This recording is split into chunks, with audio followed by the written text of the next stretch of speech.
Hello friends, आज की इस वीडियो में हम देखने वाले हैं संविधान सभा के बारे में।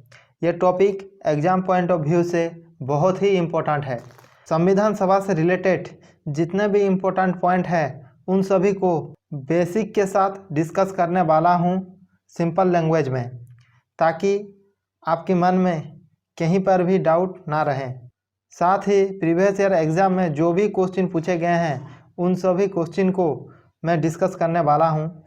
अगर आप इसका बेसिक के साथ प्रीवियस ईयर क्वेश्चन दोनों को देख लेते हैं तो आप जिस भी एग्ज़ाम में बैठेंगे इस टॉपिक से जो भी क्वेश्चन पूछा जाएगा उन क्वेश्चन को आप अटेम्प्ट कर लेंगे। इसलिए आप इस वीडियो में आखिरी तक बने रहिएगा बिना कोई स्किप किए हुए। तो चलिए हम टॉपिक को स्टार्ट करते हैं।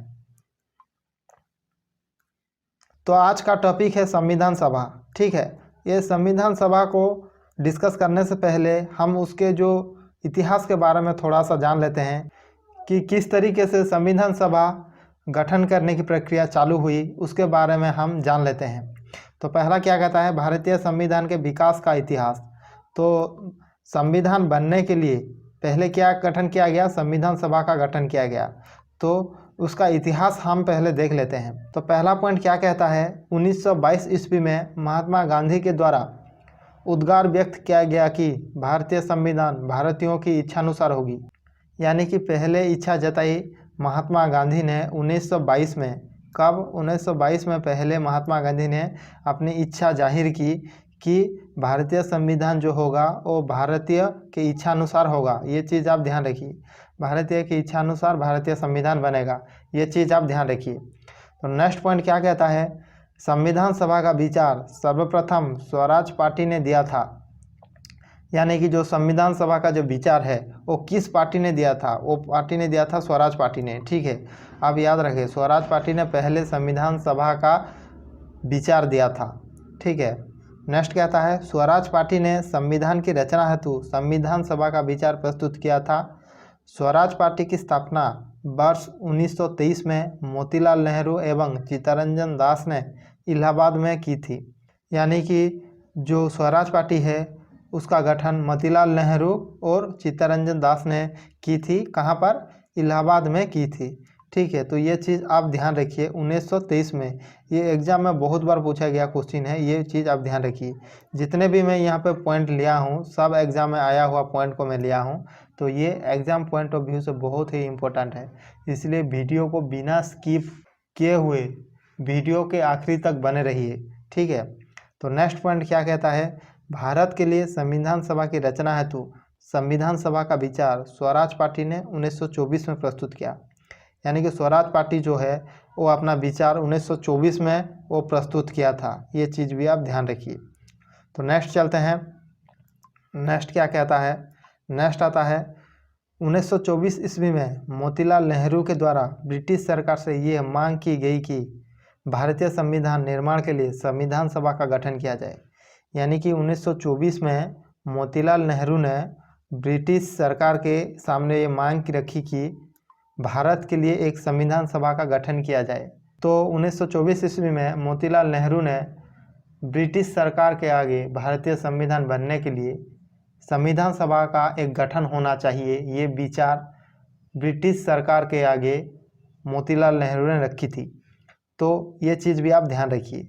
तो नेक्स्ट जो है ये बहुत इंपॉर्टेंट है, ये एसएससी और अदर एग्जाम में बहुत बार आया हुआ क्वेश्चन है, तो ये चीज़ को आप ध्यान रखिए। तो क्या कहता है ये पॉइंट, भारतीय संविधान सभा का विचार सर्वप्रथम औपचारिक रूप से मानवेंद्र नाथ राय या एम.एन. राय ने 1934 में प्रस्तुत किया था। तो जो ऑफिशियली, जो औपचारिक यानी कि ऑफिशियली इसकी मांग कौन की थी, पहले वो की थी एम.एन. राय, जिनका नाम है मानवेंद्र नाथ राय। 1934 में भारतीय संविधान का विचार सर्वप्रथम प्रस्तुत किया था। तो ये चीज़ भी आप ध्यान रखिए। ठीक है, तो नेक्स्ट चलते हैं। नेक्स्ट स्लाइड क्या कहता है देखते हैं। नेक्स्ट आता है कैबिनेट मिशन का गठन। यानी कि संविधान सभा का गठन से पहले कैबिनेट मिशन भारत को भेजा गया था, तो उसके बारे में हम देख लेते हैं उसमें क्या क्या है। वर्ष 1946 में ब्रिटिश के प्रधानमंत्री क्लीमेंट एटली ने भारत में ब्रिटिश कैबिनेट के 3 सदस्य Lord Pethick Lawrence, Sir Stafford Cripps तथा एबी अलेक्जेंडर को भेजने की घोषणा की थी। यानी कि जो उस समय 1946 में जो ब्रिटिश प्रधानमंत्री थे सर क्लीमेंट एटली ने, उन्होंने 3 सदस्यों को भेजा था। उनका नाम था Lord Pethick Lawrence, Sir Stafford Cripps एवं एबी अलेक्जेंडर को भेजा था संविधान सभा का गठन करने के लिए। तो ये चीज़ आप ध्यान रखिए। नेक्स्ट पॉइंट कहता है 1946 के कैबिनेट मिशन का नेतृत्व सर पैथिक लॉरेंस ने की थी। यानी कि जो कैबिनेट मिशन का नेतृत्व वो कौन की थी? सर पैथिक लॉरेंस ने की थी। ये भी एग्जाम में आया हुआ क्वेश्चन है। आपको एग्जामिनर क्वेश्चन में दे देगा कि इनमें से कौन कैबिनेट मिशन का सदस्य नहीं है, तो आप इन तीनों का नाम इसलिए याद रखिए। तो इन तीनों का नाम दे देगा और एक अलग सा नाम दे देगा, तो उसमें से आपको छांटना पड़ेगा कि कौन कैबिनेट मिशन का सदस्य नहीं है। तो ये चीज़ आप ध्यान रखिए, बहुत बार एग्जाम में आया हुआ सवाल है। नेक्स्ट पॉइंट कहता है कैबिनेट मिशन योजना का आधार पर 1946 में संविधान सभा का गठन किया गया। यानी कि जो संविधान सभा का गठन है उसका गठन कैबिनेट मिशन योजना के थ्रू हुआ था। तो ये चीज़ भी आप ध्यान रखिए 1946 में। ठीक है, तो नेक्स्ट चलते हैं। नेक्स्ट आता है संविधान सभा के सदस्यों। यानी कि संविधान सभा के जो सदस्य हैं, कितने सदस्य थे, कहाँ से निर्वाचित हुए थे, कहाँ से मनोनीत हुए थे, ये सब चीज़ को हम देख लेते हैं। तो सदस्यों की जो कुल संख्या थी 389 थी। ठीक है, जो संविधान सभा के कुल सदस्य संख्या 389 थी। तो ये 389 कैसे हुआ? 390 भी तो हो सकता है, 400 भी तो हो सकता है, 389 क्यों हुआ? तो मैं आपको बताता हूँ। जब कैबिनेट मिशन भारत आया था उस समय देश में लगभग 39 करोड़ जनसंख्या थी। यानी कि 39 करोड़ के आसपास लगभग जनसंख्या हुआ करती थी उस समय। तो उस समय कैबिनेट मिशन के सदस्य ने ये डिसाइड किया कि एक मेंबर कम से कम 10 लाख जनसंख्या का प्रतिनिधित्व करने वाला होना चाहिए। यानी कि जो 10 लाख जनसंख्या में से एक मेंबर को चुना जाएगा। तो इसी तरीके से उसका जो कुल सदस्य संख्या हुआ 389 हो गया। तो ये चीज़ भी आप ध्यान रखिए ताकि आपके कंसेप्ट क्लियर रहे। तो उसमें से हम देख लेते हैं 292 ब्रिटिश प्रांतों के प्रतिनिधि थे। यानी कि 292 जो थे वो ब्रिटिश प्रांतों के प्रतिनिधि थे। तो यानी कि यहाँ पर जो ब्रिटिश सरकार डायरेक्ट वहाँ पर हुकूमत करता था, यहाँ पर सरकार चलाता था। 292 ब्रिटिश प्रांतों के प्रतिनिधि वहीं से लिए गए थे। वो जो लिए गए थे वो मेंबर थे, निर्वाचित मेंबर थे 292। ये चीज़ भी आप ध्यान रखिए। ठीक है, उसमें से नेक्स्ट आता है 93 देशी रियासतों के प्रतिनिधि थे। यानी कि जहाँ पर राजा महाराजा का शासन हुआ करता था वहाँ से 93 मेंबर लिए गए। तो वो जो 93 मेंबर लिए गए थे वो मनोनीत थे। ठीक है, वो मनोनीत मेंबर थे, ये चीज़ भी आप ध्यान रखिए। तो शेष बचता है 4 चीफ कमिश्नर। तो ये 4 चीफ कमिश्नर क्या है? तो आज के समय में हम केंद्र शासित प्रदेश या यूनियन टेरिटरी कहते हैं, उस समय चीफ कमिश्नर के प्रांत हुआ करते थे। ठीक है, उस समय 4 चीफ कमिश्नर के प्रांत हुआ करते थे। तो उसमें से कौन कौन सी थे? उसमें से दिल्ली आता था। ठीक है, जो आज के न्यू दिल्ली है वो दिल्ली क्षेत्र आता था। कुर्ग जो कि कर्नाटक में स्थित है, कुर्ग। नेक्स्ट है अजमेर का मेरवाड़ा जो कि राजस्थान में स्थित है। ठीक है, और नेक्स्ट आता है बलूचिस्तान जो कि आज के पाकिस्तान में है। ये चीज़ भी आप ध्यान रखिए। तो उसमें पहला पॉइंट क्या कहता है? संविधान सभा के पहली बैठक के अंतर्गत 207 सदस्य ने भाग लिया था। यानी कि जो पहली सभा में 207 सदस्य ने भाग लिया था। ठीक है, ये चीज़ आप ध्यान रखिए। लेकिन कुल सदस्य कितने थे? 389 थे। और भाग कितने लिए थे? 207 सदस्य ने भाग लिए थे। ये चीज़ आप ध्यान रखिए। संविधान सभा में कुल 15 महिलाओं ने भाग लिया था। लेकिन जब प्रथम बैठक हुआ था संविधान सभा में, वहीं पर 9 महिलाओं ने भाग लिया था। कितना? 9 महिलाओं ने भाग लिया था। मैं वहाँ पर लिखना भूल गया। 9 महिलाओं ने भाग लिया था पहली संविधान सभा के बैठक में। और कुल महिला अगर पूछा जाए तो 15 महिलाओं ने भाग लिया था। ठीक है, डॉक्टर भीमराव अंबेडकर को मुंबई से संविधान सभा का सदस्य बनाया गया। यानी कि डॉक्टर भीमराव अंबेडकर जो हैं वो पहले मुंबई से चुनाव लड़ते थे संविधान सभा के लिए, लेकिन वहाँ पर वो हार गए। तो उसके बाद वो बंगाल प्रांत से चुनाव लड़े मुस्लिम लीग की सहायता से, जो कि वहाँ पर तो वो निर्वाचित हो गए, लेकिन वो जो बंगाल प्रांत था वो पाकिस्तान के अंडर चला गया था, जो कि पूर्व पाकिस्तान के अंतर्गत आता था। इसलिए BN राव यानी कि बेनेगल नरसिंह राव, जो कि प्रारूप समिति के प्रारूप तैयार किए थे, जो कि संविधान सलाहकार जिन्हें कहा जाता है, उन्होंने डॉक्टर भीमराव अंबेडकर की महत्ता और उन्हें संविधान गठन करने की एक गुरुत्वपूर्ण भूमिका को देखकर उन्हें फिर से संविधान सभा के चुनाव में उन्हें जिताया गया था। तो ये चीज़ भी आप ध्यान रखिए। तो इसीलिए वो आखिरी बार मुंबई से ही वो चुनाव लड़े थे। तो नेक्स्ट चलते हैं। नेक्स्ट आता है संविधान सभा। तो ये इम्पोर्टेंट है, ये बहुत इम्पोर्टेंट है। आज की टॉपिक का जो सारांश है ये है, ठीक है। तो उसमें पहला पॉइंट क्या कहता है, 9 दिसंबर 1946 ईस्वी को संविधान सभा की प्रथम बैठक नई दिल्ली स्थित काउंसिल चैम्बर के पुस्तकालय भवन में हुई। यानी कि संविधान सभा का पहला बैठक कब हुआ, वो 1946 को हुआ था, 9 दिसंबर को। ये चीज़ आप ध्यान रखिए, ये बार बार एग्जाम में पूछा गया सवाल है, इसलिए इसको आप ध्यान रखिए। 9 दिसंबर 1946 को संविधान सभा का पहली बैठक हुई नई दिल्ली में, ठीक है। मुस्लिम लीग ने इस बैठक का बहिष्कार किया था। यानी कि संविधान सभा का जो बैठक का बहिष्कार कौन किया था, मुस्लिम लीग ने बहिष्कार किया था। क्यों बहिष्कार किया था, क्योंकि उन्हें अलग पाकिस्तान यानी कि अलग देश चाहिए था, इसलिए वो संविधान सभा की बैठक में भाग नहीं लिए थे। ये चीज़ भी आप ध्यान रखिए। नेक्स्ट पॉइंट आता है, 9 दिसंबर 1946 को डॉक्टर सच्चिदानंद सिन्हा को संविधान सभा का अस्थायी सदस्य चुना गया।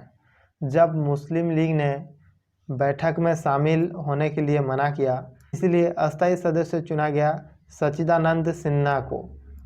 क्योंकि जितने भी सदस्य थे उसमें से डॉक्टर सच्चिदानंद सिन्हा जो कि सबसे बुजुर्ग व्यक्ति थे, इसलिए उन्हें अस्थायी सदस्य के रूप में चुना गया था।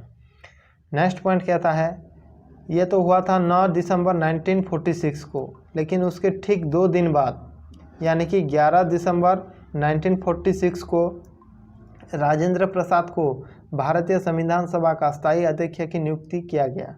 यानी कि ठीक 2 दिन के बाद राजेंद्र प्रसाद जो कि देश के पहले राष्ट्रपति हैं, उन्हें स्थायी सदस्य के रूप में चुना गया संविधान सभा में। ये चीज़ भी आप ध्यान रखिए, ठीक है।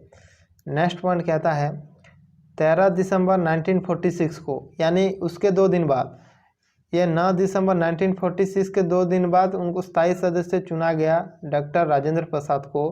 उसके 2 दिन बाद फिर से क्या हुआ था कि जवाहरलाल नेहरू ने संविधान सभा के समक्ष उद्देश्य प्रस्ताव यानी कि जिसे प्रस्तावना कहा जाता है पेश किया, और इसी के साथ संविधान बनने की कार्यवाही शुरू हुई।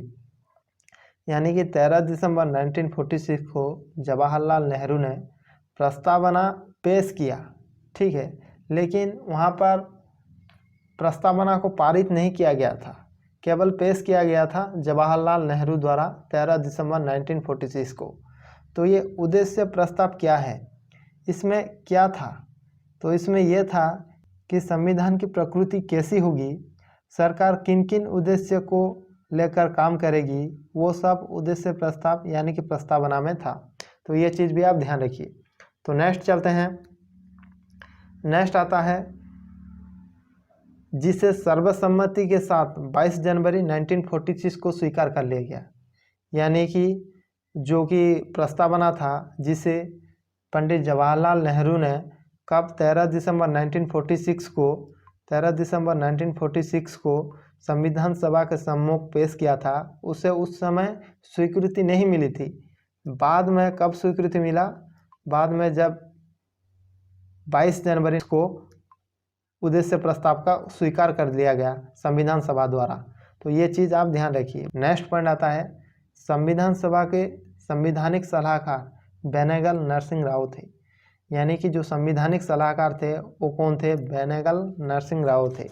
तो वो कौन है, BN राव कौन है, वो है इंटरनेशनल कोर्ट ऑफ जस्टिस से भारत की ओर से पहली जज सर बी.एन. राव हैं। संविधान सभा में जो प्रारूप का गठन किसने किया था? प्रारूप का गठन किया थे बेनेगल नरसिंह राव, लेकिन उन पर विचार विमर्श कौन किए थे? वो किए थे कौन? प्रारूप समिति के सदस्य। ठीक है, प्रारूप समिति यानी कि ड्राफ्टिंग, संविधान का जो ड्राफ्टिंग यानी कि प्रारूप किसने तैयार किया था? वो तैयार किए थे बेनेगल नरसिंह राव ने।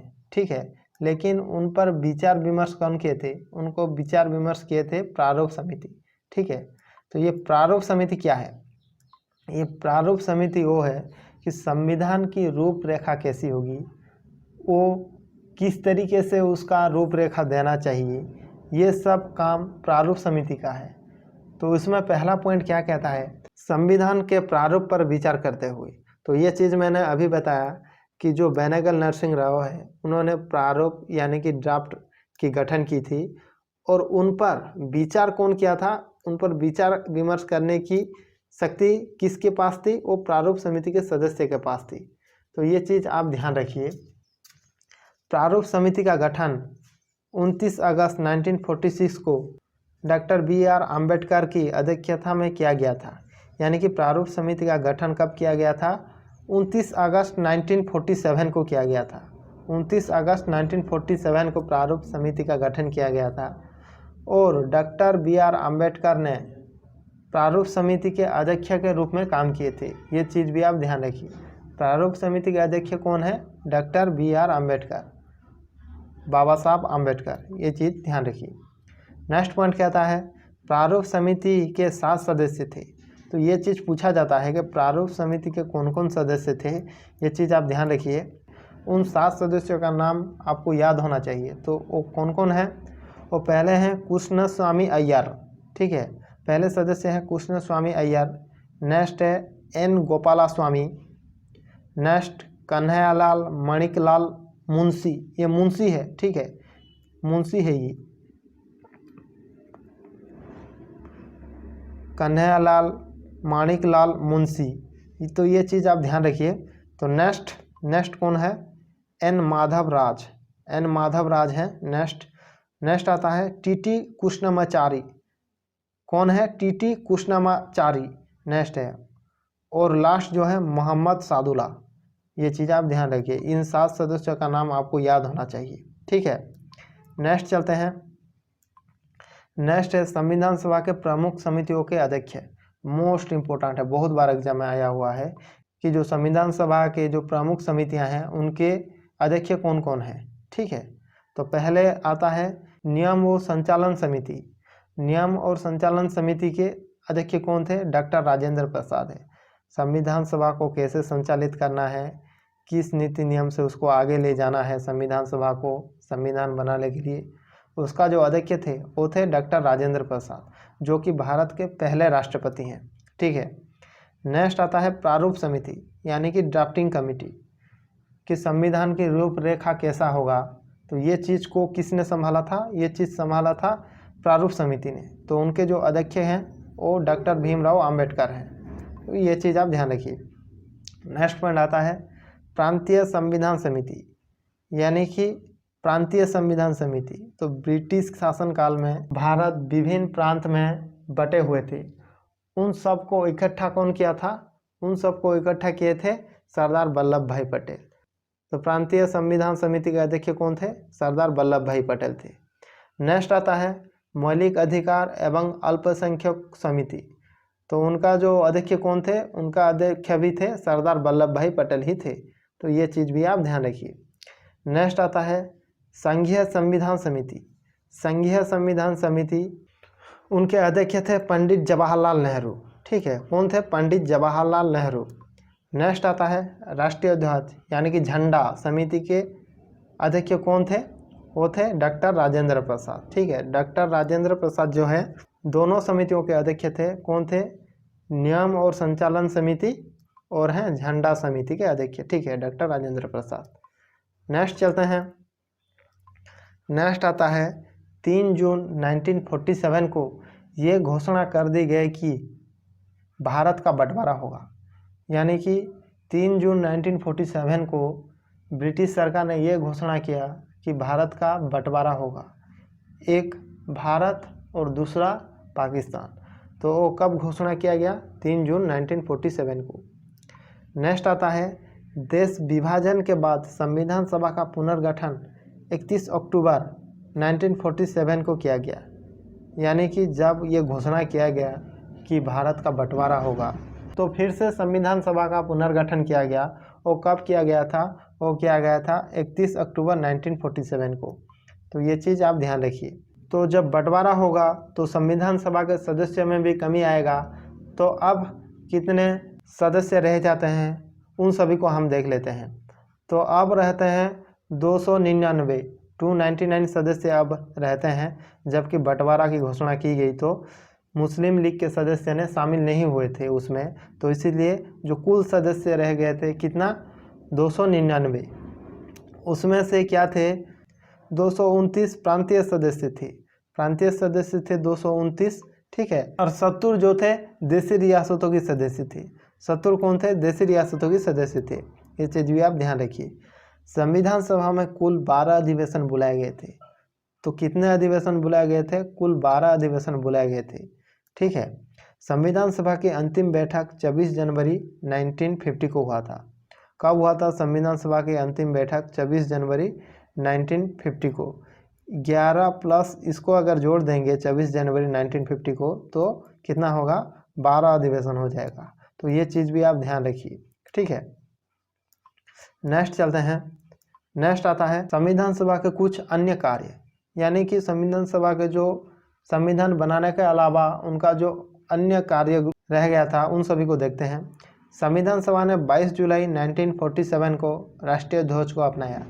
तो वहाँ पर पहले चरखा हुआ करता था, उस जगह अशोक चक्र लगाया गया। तो ये चीज़ भी आप ध्यान रखिए। 24 जनवरी 1950 को राष्ट्रीय गान को अपनाया गया था, यानी कि 24 जनवरी 1950 को जन गण मन, जिसे राष्ट्रीय गान यानी कि नेशनल एंथम को अपनाया गया था। और 26 जनवरी 1950 को राष्ट्रीय गीत को अपनाया गया, यानी कि राष्ट्रीय गीत को कब अपनाया गया? जो कि बंकिम चंद्र चटर्जी ने लिखे थे, वंदे मातरम, उनको अपनाया गया था 26 जनवरी 1950 को। और 24 जनवरी 1950 को नेशनल एंथम जन गण मन, जिसको लिखे थे रविंद्रनाथ टैगोर ने, ठीक है। तो जन गण मन को 24 जनवरी 1950 को अपनाया गया था और वंदे मातरम को 26 जनवरी 1950 को अपनाया गया था। ये चीज़ आप ध्यान रखिए। नेक्स्ट आता है भारतीय संविधान। तो ये तो हमने देख लिए कि संविधान सभा का गठन किस तरीके से हुआ था और क्या क्या दिक्कत आई थी और कैसे संविधान बन पाया। अब देख लेते हैं भारतीय संविधान के बारे में, जो कि एग्जाम पॉइंट ऑफ व्यू से बहुत ही इम्पोर्टेंट है। तो इसमें पहला पॉइंट क्या कहता है? भारतीय संविधान विश्व का सबसे लंबा लिखित संविधान है, यानी कि भारतीय संविधान जो है वो विश्व का सबसे लंबा और लिखित संविधान है। ये चीज़ आप ध्यान रखिए। विश्व का सबसे लंबा और लिखित संविधान कौन है? भारतीय संविधान है। तो उसमें से इम्पोर्टेंट पॉइंट 2 हैं, उस चीज़ को भी आप ध्यान रखिए, वो एग्ज़ाम में आता ही रहता है। तो उसमें से क्या है? अमेरिका का संविधान एक लिखित संविधान है। अमेरिका का संविधान जो है एक लिखित संविधान है। ये चीज़ आप ध्यान रखिए। नेक्स्ट पॉइंट कहता है इंग्लैंड के पास अपना कोई लिखित संविधान नहीं है। इंग्लैंड के पास कोई लिखित संविधान नहीं है, ठीक है। यहाँ पहले से कुछ नियम बने हुए हैं जिसके द्वारा शासन किया जा रहा है। इंग्लैंड के कानून को समय और परिस्थितियों के अनुसार बदला जाता है, यानी कि इंग्लैंड का जो संविधान है वो लिखित संविधान नहीं है। उनमें से पहले ही कुछ नियम कानून हैं, उसके आधार पर देश को चलाया जाता है और परिस्थिति के अनुसार कुछ बदलाव भी किया जाता है। तो ये चीज़ भी आप ध्यान रखिए, ठीक है। नेक्स्ट पॉइंट आता है भारत सरकार अधिनियम 1935। इस अधिनियम का 70% भारतीय संविधान में ग्रहण किया गया था। कहीं कहीं जगह 70% लिखा हुआ है, कहीं कहीं जगह 60% लिखा हुआ है, ठीक है। तो सबसे ज़्यादा कहाँ से लिया गया था? भारत सरकार अधिनियम 1935 से लिया गया था। ये है मुख्य स्रोत, यानी सबसे ज़्यादा लिया गया था भारत सरकार अधिनियम 1935 से। नेक्स्ट पॉइंट आता है दुनिया भर के संविधान को बारीकी से परखने के बाद बाबा साहब भीमराव अंबेडकर ने भारतीय संविधान का मसौदा तैयार किया। यानी कि दूसरे दूसरे देशों के संविधान को अच्छे से परखने के बाद डॉक्टर भीमराव अंबेडकर ने भारतीय संविधान को गठन किया था। तो ये चीज़ आप ध्यान रखिए।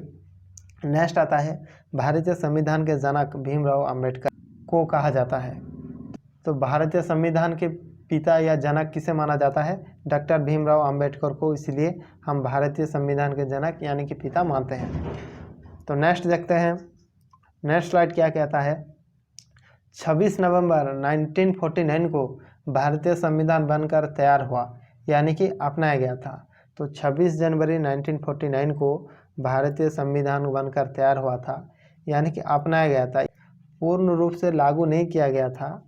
उसका जो कुछ अनुच्छेद है वही ही अपनाया गया था। यानी कि 26 नवंबर 1949 को कुछ कुछ किताबों में 15 अनुच्छेद लिखा हुआ है, कुछ कुछ किताबों में 16 अनुच्छेद लिखा गया है। तो उसमें आप ध्यान रखेंगे कि 16 अनुच्छेद को अपनाया गया था। और एक चीज़ ध्यान रखिए कि एग्ज़ाम में कैसे आपको पूछा जाएगा कि संविधान सभा कब आंशिक रूप से लागू हुआ, तो ये चीज़ भी एग्ज़ाम में पूछ सकता है। तो 26 नवंबर 1949 को भारतीय संविधान बनकर तैयार हुआ था, आंशिक रूप से अपनाया गया था, पूर्ण रूप से नहीं, आंशिक रूप से अपनाया गया था। वहाँ पर 16 अनुच्छेद लागू हुए थे, कहीं कहीं 15 अनुच्छेद भी लिखा हुआ होगा किताबों में, लेकिन 16 अनुच्छेद 26 नवंबर 1949 को लागू हुआ था। इसलिए संविधान आंशिक रूप से लागू भी हुआ था, ठीक है, और बनकर तैयार भी हुआ था। ये चीज़ भी आप ध्यान रखिए। इसी दिन को संविधान दिवस या राष्ट्रीय कानून दिवस के रूप में जाना जाता है। यानी कि जब 26 नवंबर 1949 को संविधान बनकर तैयार हुआ, इसीलिए संविधान दिवस या राष्ट्रीय कानून दिवस के रूप में 26 नवंबर को मनाया जाता है। ये चीज़ आप ध्यान रखिए। नेक्स्ट आता है 26 जनवरी 1950 को संविधान लागू हुआ। इसी दिन की याद में हम हर वर्ष 26 जनवरी को गणतंत्र दिवस यानी कि रिपब्लिक डे के रूप में मनाते हैं। यानी कि जब संविधान पूर्ण रूप से कब लागू हुआ था? पूर्ण रूप से लागू हुआ था 26 जनवरी 1950 को, ठीक है, 26 जनवरी 1950 को पूर्ण रूप से लागू हुआ था। इसी दिन की याद में हम हर वर्ष 26 जनवरी को गणतंत्र दिवस, 26 जनवरी को हम क्या मनाते हैं? रिपब्लिक डे मनाते हैं। तो इस चीज़ की याद में, तो उसके पीछे मैं एक आपको कारण बताता हूँ कि 26 जनवरी 1929 को कांग्रेस अधिवेशन में अध्यक्षता की थी पंडित जवाहरलाल नेहरू ने। इसी अधिवेशन में भारत को पूर्ण गणराज्य बनाने को प्रस्ताव पेश हुआ। इसके एक साल बाद 26 जनवरी 1930 को हमने पहला स्वतंत्रता दिवस मनाया, लेकिन देश 15 अगस्त 1947 को आज़ाद हो गया। इसी वजह से हम 15 अगस्त को स्वतंत्रता दिवस मनाने लग गए। तो हमारे संविधान निर्माताओं ने सोचा ये जो 26 जनवरी ऐतिहासिक महत्वपूर्ण तिथि, इसके महत्व कम ना हो जाए, इस वजह से संविधान निर्माण होने के बावजूद भी 26 नवंबर 1949 को भारतीय संविधान आंशिक रूप से लागू किया गया और बाकी वाले प्रावधान उनको हमने 26 जनवरी 1950 को लागू किया। तो नेक्स्ट पॉइंट कहता है संविधान को पूर्ण रूप से तैयार करने में 2 वर्ष 11 माह 18 दिन का समय लगा। यानी कि संविधान को पूर्ण रूप से तैयार होने में कितना समय लगा? 2 वर्ष 11 महीना और 18 दिन लग गया था। ये एग्जाम में पूछा जाता है। नेक्स्ट पॉइंट आता है मूल रूप से 26 नवंबर 1949 को अपनाए गए संविधान में 395 अनुच्छेद, 22 भाग और 8 अनुसूचियां शामिल थी।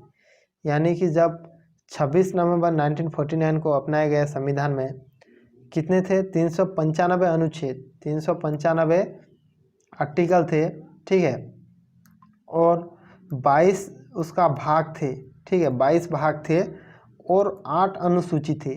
8 अनुसूची अर्थात 8 शेड्यूल थे, ठीक है, ये चीज़ आप ध्यान रखिए। नेक्स्ट आता है भारतीय संविधान में वर्तमान समय में 395 अनुच्छेद, 25 भाग और 12 अनुसूचियां हैं। तो ये चीज़ भी आप ध्यान रखिए, मोस्ट इम्पोर्टेंट है। जितना भी पॉइंट मैंने लिया हूँ वो हर एक एग्ज़ाम में आया हुआ पॉइंट है, तो एक भी पॉइंट को आप मिस मत कीजिए। हर एक पॉइंट में क्वेश्चन छुपा हुआ है, ठीक है। नेक्स्ट चलते हैं। तो फ्रेंड्स यहाँ तक उसका जो बेसिक पार्ट था अच्छे से डिस्कस किया हूँ।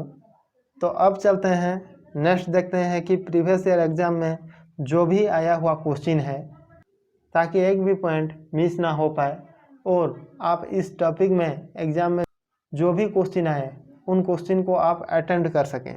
तो चलिए देख लेते हैं पहला क्वेश्चन क्या कहता है। 1922 में निम्नलिखित में से किसके द्वारा उद्गार व्यक्त किया गया कि भारतीय संविधान भारतीयों की इच्छा अनुसार होगा। यानी कि 1922 में कौन कहा था कि भारतीय संविधान भारत की इच्छा अनुसार होगा, तो ये कहा था महात्मा गांधी ने। ठीक है, ऑप्शन नंबर ए हो जाएगा उसका करेक्ट आंसर। नेक्स्ट देखते हैं। नेक्स्ट आता है 1924 ईस्वी में किसके द्वारा ब्रिटिश सरकार से यह मांग की गई कि भारतीय संविधान के निर्माण के लिए संविधान सभा का गठन किया जाए। यानी कि 1924 में किसने मांग की थी कि भारतीय संविधान का निर्माण के लिए संविधान सभा का गठन करना, इसकी मांग कौन की थी 1924 में? वो की थी मोतीलाल नेहरू ने। कौन? मोतीलाल नेहरू ने। ऑप्शन नंबर सी हो जाएगा उसका करेक्ट आंसर। नेक्स्ट चलते हैं। क्वेश्चन नंबर 3 क्या कहता है? संविधान सभा के विचार का औपचारिक रूप से प्रतिपादन किसके द्वारा किया गया था? यानी कि ऑफिशियली किसने ये मांग की थी कि संविधान सभा का गठन किया जाए? तो वो मांग की थी एम.एन. राव ने। कौन? एम.एन. राव। उनका जो पूरा नाम है वो क्या है? मानवेंद्र नाथ राय। एम.एन. राय यानी कि मानवेंद्र नाथ राय उनका पूरा नाम है। ठीक है। नेक्स्ट क्वेश्चन नंबर 4 देख लेते हैं। भारत की संविधान सभा की गठित करने का आधार क्या था? यानी कि संविधान सभा किसके आधार पर गठन किया गया था? वो था भारतीय राष्ट्रीय कांग्रेस का प्रस्ताव, नहीं कैबिनेट मिशन प्लान। जी हाँ, कैबिनेट मिशन प्लान 1946, इसके आधार पर भारतीय संविधान का गठन किया गया था।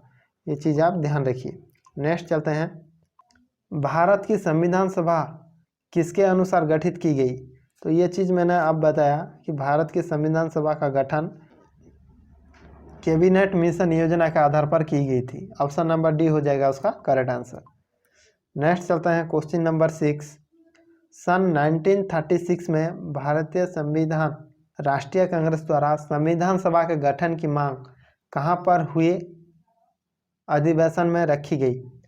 तो जो 1936 में कांग्रेस का अधिवेशन कहाँ पर हुआ था जिसमें संविधान सभा के गठन की मांग की गई थी, वो कहाँ पर थी? वो थी फैजपुर।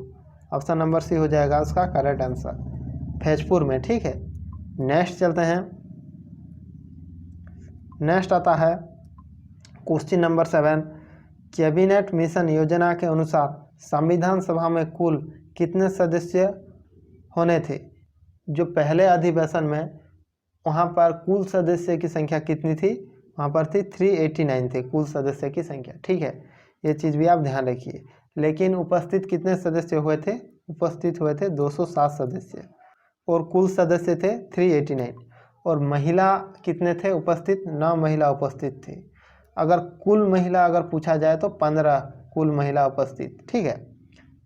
नेक्स्ट चलते हैं। नेक्स्ट आता है क्वेश्चन नंबर 8।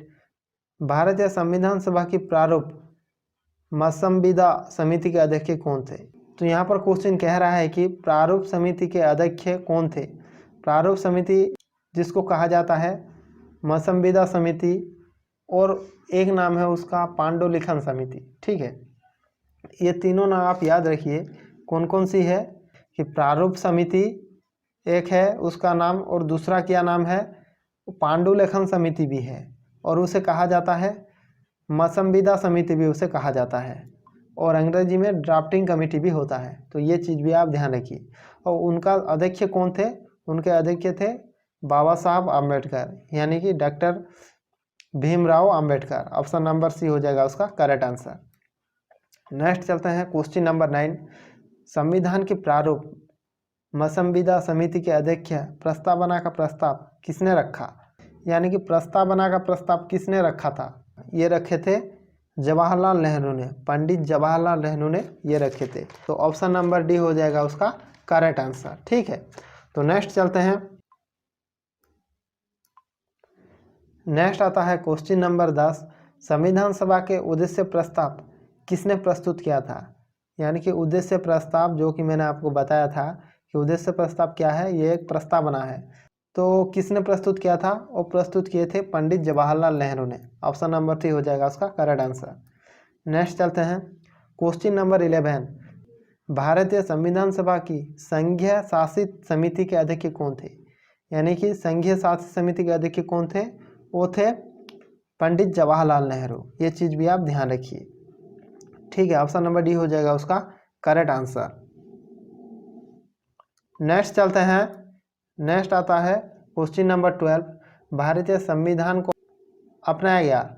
यानी कि भारतीय संविधान को अपनाया गया, किसके द्वारा अपनाया गया था भारतीय संविधान को, संविधान सभा द्वारा। ठीक है, संविधान सभा द्वारा अपनाया गया था भारतीय संविधान को। ये चीज़ भी आप ध्यान रखिए। नेक्स्ट चलते हैं क्वेश्चन नंबर 13, भारतीय संविधान सभा ने भारतीय राष्ट्रीय ध्वज की रूपरेखा को अंगीकार किया गया था। यानी कि राष्ट्रीय ध्वज को कब अपनाया गया था, तो ये चीज़ पूछ रहा है कि ये अपनाया गया था 22 जुलाई 1947 को। उसी दिन में क्या किया गया था, जो पहले चरखा हुआ करता था उस जगह अशोक चक्र कर दिया गया। ये चीज़ भी आप ध्यान रखिए। ऑप्शन नंबर डी हो जाएगा उसका करेक्ट आंसर। नेक्स्ट चलते हैं। नेक्स्ट आता है संविधान सभा ने संविधान को अंतिम रूप से किस दिन पारित किया। वो किया गया था 26 जनवरी 1950 को। कब, 26 जनवरी 1950 को अंतिम रूप से पारित किया गया था। और आंशिक रूप से कब पारित किया गया था, आंशिक रूप से पारित किया गया था 26 नवंबर 1949 को। 26 नवंबर 1949 को आंशिक रूप से पारित किया गया था और पूर्ण रूप से पारित किया गया था कब, 26 जनवरी 1950 को। ये चीज़ भी आप ध्यान रखिए। नेक्स्ट आता है क्वेश्चन नंबर 15, संविधान सभा द्वारा अंतिम रूप से पारित संविधान में कुल कितने अनुच्छेद और अनुसूचियाँ थी। यानी कि अंतिम रूप से जब पारित किया गया था उस समय कुल कितने आर्टिकल और कितने शेड्यूल थे, तो वो थे 395 अनुच्छेद और 8 अनुसूचियाँ। कितनी थे, 395 अनुच्छेद और 8 अनुसूचियाँ। 395 आर्टिकल और 8 शेड्यूल थे। ये चीज़ आप ध्यान रखिए। नेक्स्ट चलते हैं। नेक्स्ट आता है क्वेश्चन नंबर 16, संपूर्ण भारतीय संविधान के निर्माण में संविधान सभा को कितना समय लगा। यानी कि जो संविधान बनाने के लिए कितना समय लगा था संविधान सभा को, वो लगा था 2 वर्ष 11 महीना और 18 दिन। कितना, 2 वर्ष 11 महीना और 18 दिन। ऑप्शन नंबर बी हो जाएगा उसका करेक्ट आंसर। नेक्स्ट देखते हैं क्वेश्चन नंबर 17, संविधान सभा के चुने हुए स्थायी अध्यक्ष कौन थे। यानी कि संविधान सभा के जो चुने हुए स्थायी अध्यक्ष जिनको चुन लिया गया था वो कौन थे, वो थे देश का पहला राष्ट्रपति डॉक्टर राजेंद्र प्रसाद। और यहाँ पर क्वेश्चन बन सकता है अस्थायी सदस्य कौन थे, वो थे डॉक्टर सच्चिदानंद सिन्हा। वो कौन थे, डॉक्टर सच्चिदानंद सिन्हा। जितने भी संविधान सभा के सदस्य थे उसमें से वो एक बुजुर्ग थे, तो उनको अस्थायी सदस्य चुन लिया गया था। ये चीज़ आप ध्यान रखिए। लेकिन आपको स्थायी सदस्य पूछ रहा है तो वो थे doctor Rajendra Prasad. Option number C हो जाएगा उसका करेक्ट आंसर। नेक्स्ट चलते हैं क्वेश्चन नंबर 18, भारतीय संविधान सभा के प्रथम दिन के अधिवेशन की अध्यक्षता किसने की थी। यानी कि भारतीय संविधान सभा के प्रथम दिन के अधिवेशन की अध्यक्षता किसने की थी, वो की थी सच्चिदानंद सिन्हा। कौन की थी, सच्चिदानंद सिन्हा। ऑप्शन नंबर डी हो जाएगा उसका करेक्ट आंसर। ठीक है, जो कि सबसे बुजुर्ग व्यक्ति थे इसलिए उन्हें अस्थायी सदस्य चुन लिया गया था। और संविधान सभा के पहले बैठक की अध्यक्षता की थी डॉक्टर सच्चिदानंद सिन्हा ने। ठीक है, नेक्स्ट आता है क्वेश्चन नंबर 19, भारत के संविधान का निर्माता किसे माना जाता है। यानी कि भारतीय संविधान के पिता किसे कहा जाता है, जनक किसे कहा जाता है, वो कहा जाता है डॉक्टर भीमराव अंबेडकर को। किसे, डॉक्टर भीमराव अंबेडकर को। ये चीज़ आप ध्यान रखिए। नेक्स्ट आता है क्वेश्चन नंबर 20। भारत का संविधान लागू हुआ था, यानी कि भारत का संविधान कब लागू हुआ था। तो यहाँ पर क्वेश्चन का सेंस आप समझना जरूरी है कि भारत का जो संविधान पूर्ण रूप से कब लागू हुआ था। वो लागू हुआ था 26 जनवरी 1950 को। कब? 26 जनवरी 1950 को। लेकिन आंशिक रूप से कब लागू हुआ था? वो लागू हुआ था 26 नवंबर 1949 को। ठीक है, ये चीज़ भी आप ध्यान रखिए। नेक्स्ट चलते हैं। नेक्स्ट आता है संविधान को 26 जनवरी के दिन लागू करने का निर्णय इसलिए किया गया क्योंकि, तो यहाँ पर मैंने आपको बेसिक से समझाया था कि संविधान को 26 जनवरी ही क्यों लागू किया गया, उसके पीछे कारण क्या है। तो हम देख लेते हैं। कांग्रेस ने इस तिथि को 1930 में स्वतंत्रता दिवस के रूप में मनाया था। जी हाँ, ये ऑप्शन ए हो जाएगा करेक्ट आंसर, क्योंकि 26 जनवरी 1930 को पहला स्वतंत्रता दिवस के रूप में कांग्रेस ने मनाया गया था सारे देश में। तो इसीलिए 26 जनवरी को ही संविधान लागू कर दिया गया था। ये चीज़ भी आप ध्यान रखिए। तो नेक्स्ट चलते हैं। नेक्स्ट आता है क्वेश्चन नंबर 22। संविधान सभा के संवैधानिक सलाहकार कौन थे? संवैधानिक सलाहकार कौन थे? वो थे बेनेगल नरसिंह राव। कौन थे? बेनेगल नरसिंह राव, जो कि इंटरनेशनल कोर्ट ऑफ जस्टिस से भारत की ओर से पहली जज थे BN राव। ये चीज़ भी आप ध्यान रखिए। ऑप्शन नंबर डी हो जाएगा उसका करेक्ट आंसर। नेक्स्ट चलते हैं। नेक्स्ट आता है क्वेश्चन नंबर 23। भारत के लिए संविधान की रचना हेतु संविधान सभा का विचार निम्नलिखित में से सर्वप्रथम किसने प्रस्तुत किया था? यानी कि संविधान सभा का गठन करना, भारत के संविधान बनाने के लिए उसका विचार सर्वप्रथम किसने प्रस्तुत किया था? और प्रस्तुत किया था स्वराज पार्टी ने 1934 में। ठीक है, अगर व्यक्ति पूछा जाए तो वो कौन है? MN राय, यानी कि मानवेंद्र नाथ राय। ठीक है, अगर पार्टी वहाँ पर दिया हुआ है ऑप्शन में तो स्वराज पार्टी हो जाएगा। अगर व्यक्ति पूछता तो उन व्यक्ति का नाम क्या है, तो वो है मानवेंद्र नाथ राय, यानी कि MN राय। ठीक है, तो वहाँ पर ऑप्शन नंबर ए हो जाएगा उसका करेक्ट आंसर। नेक्स्ट चलता है क्वेश्चन नंबर 24। इन व्यक्तियों में से कौन कैबिनेट मिशन का सदस्य नहीं है? तो ये तो बहुत बार एग्जाम में आया हुआ सवाल है। उनमें से कौन कैबिनेट मिशन का सदस्य नहीं है? तो कौन है देख लेते हैं। William Woods. जी हाँ, विलियम वुड्स वो कैबिनेट मिशन का सदस्य नहीं है। पैथिक लॉरेंस ये तो हैं। स्टाफोर्ड क्रिप्स ये भी हैं। एबी अलेक्जेंडर ये भी हैं, लेकिन ये नहीं है। तो क्वेश्चन के हिसाब से ऑप्शन नंबर ए हो जाएगा उसका करेक्ट आंसर। ठीक है, ये तीनों हैं कैबिनेट मिशन के सदस्य। ठीक है, नेक्स्ट चलते हैं। नेक्स्ट आता है क्वेश्चन नंबर 25।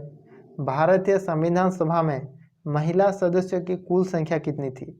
यहाँ पर पूछा हुआ है कुल संख्या कितनी थी महिलाओं की संविधान सभा में? वो थी 15। ठीक है, अगर पहली बैठक में पूछा जाता तो 9 महिलाओं ने वहाँ पर शामिल थी। अगर कुल महिला पूछा जाए तो 15। ठीक है, नेक्स्ट चलते हैं। नेक्स्ट आता है क्वेश्चन नंबर 26। क्वेश्चन नंबर 26 क्या कहता है? भारतीय संविधान को बनाने हेतु भारतीय संविधान सभा के कुल कितने अधिवेशन हुए थे? यानी कि संविधान को बनाने के लिए संविधान सभा का कितना अधिवेशन हुआ था? कुल कितना अधिवेशन हुआ था? वो हुआ था 12। कितना? 12। ऑप्शन नंबर सी हो जाएगा उसका करेक्ट आंसर। ये चीज़ भी आप ध्यान रखिए। नेक्स्ट चलते हैं। तो फ्रेंड्स, आज के लिए इतना ही। इस टॉपिक में आज के लिए इतना ही है। अगर आपने इस वीडियो को बिना कोई स्किप किए हुए स्टार्टिंग से एंडिंग तक अच्छे से देख लेते हैं तो इस टॉपिक से एक भी क्वेश्चन एग्ज़ाम में छूटने वाला नहीं है। अगर आप इसी तरीके से और भी अच्छे अच्छे वीडियो देखना चाहते हैं तो वीडियो को लाइक और चैनल को सब्सक्राइब कीजिए। तो चलिए हम नेक्स्ट वीडियो में मिलते हैं इसी तरह के एक इम्पोर्टेंट टॉपिक के साथ। तब तक के लिए जय हिंद, जय भारत।